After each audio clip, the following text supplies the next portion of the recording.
Hey guys, Sarah Garcia from Springfield, Missouri.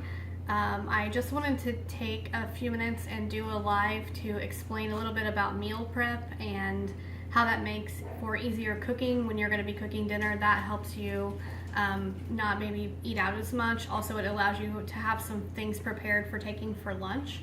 So typically I do all of my grocery shopping during the week. However, this week I did it on Saturday, so I had my big kids here to help me do some of the prep work. It can be a family thing, which makes it a lot easier and faster.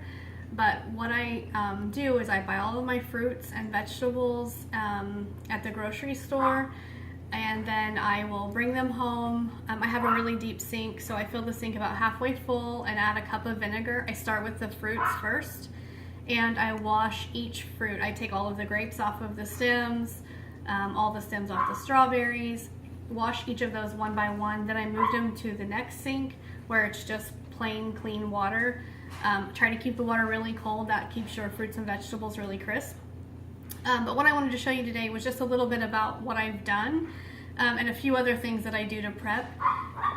Edgar works during the day, and so he has to take lunch with him. He doesn't have a way to warm things up, so I try to think of things that maybe he can have without having to heat them. So I'm going to show you just a little bit about my prep. You'll see here that we have, these are purple grapes. Normally I use a snack size bag. I'm out of those, so I had to use a sandwich, so it's a little bit wasted. But these are also nice for the kids when they pack their school lunches. They just grab one, throw it in their lunch, and they're good to go. So here we have red grapes. On the strawberries, like I said, I stem them all.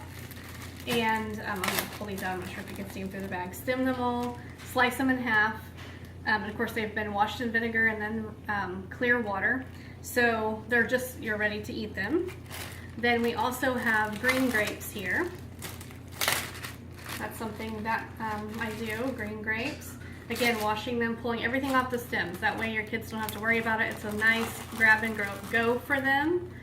I also stopped buying baby carrots in a bag because I read that the chemicals that they put on those carrots to keep them from turning brown when they've been cut actually causes cancer. So we're trying to make a lot of changes in our household to make things more whole and natural.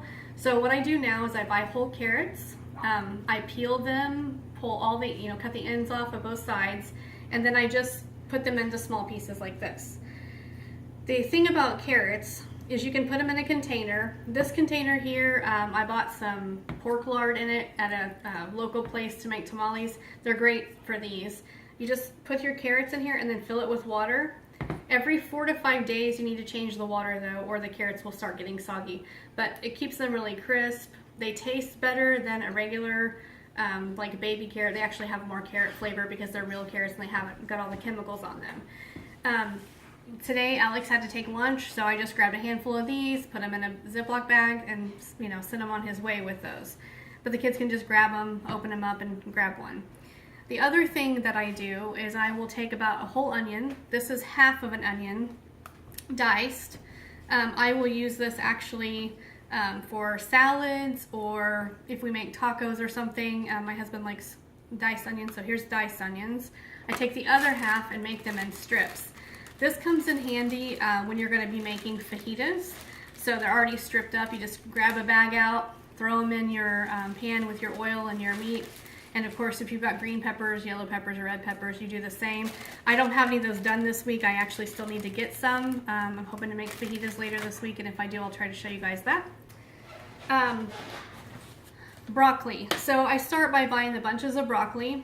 And my daughter Faith helped me with these, but we cut them off of the stem. So we just put them in a Ziploc bag like this after they've been washed. Now I do, when I first put them in, I put a paper towel in with them to kind of take out some of the extra moisture. Sorry about that, another phone is ringing. And then I pull the paper towel out by the next day so that the vegetable doesn't get soggy. Now, to make this for salads, what we do is I go ahead and dice it really, really small so you can just add it to your salad. You'll also see these are cherry tomatoes and they have been diced. You can leave them whole. I'm not a fan of tomatoes, so I don't like the flavor as much.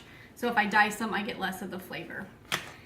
This is a container of mushrooms. And by the way, guys, these containers, they're a 2-part container. They're great for taking lunches in, and you can buy them on walmart.com. Super awesome, and they have a lid that fits them. So if you need lunches for containers for lunch, they're awesome. Mushrooms here, bella mushrooms, I washed and diced. So those are ready for salads.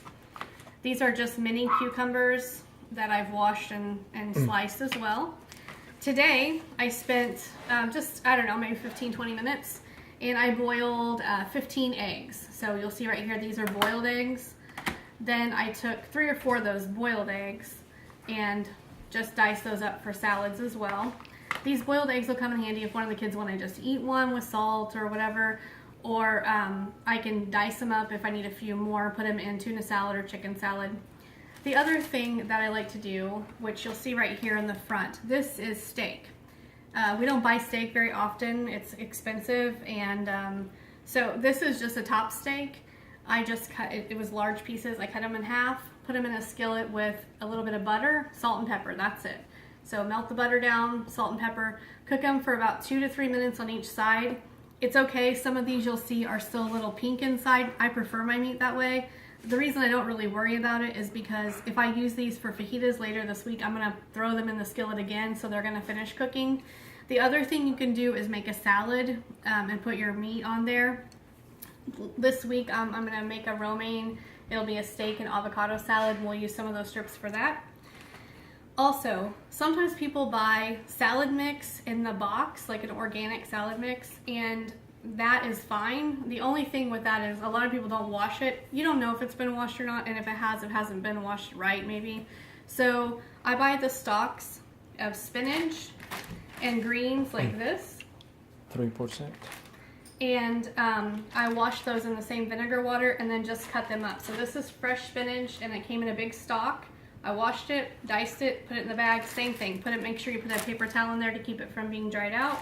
To being too wet. Same with this is romaine hearts. Then this last thing right here, this is cabbage. I buy it by the head. And then I just cut it off. Now, I use this cabbage today. I'm gonna be making some what they call crack slaw. So this cabbage right here, I just threw some of this along with some of the carrots and some purple cabbage that I had in the food processor, and it looks like coleslaw mix. So that's a little bit about food prep. If you have any questions, comment below. If you think this is helpful and useful information, you can share it. And I'd love to hear what you think. Thanks, guys. Have a good night.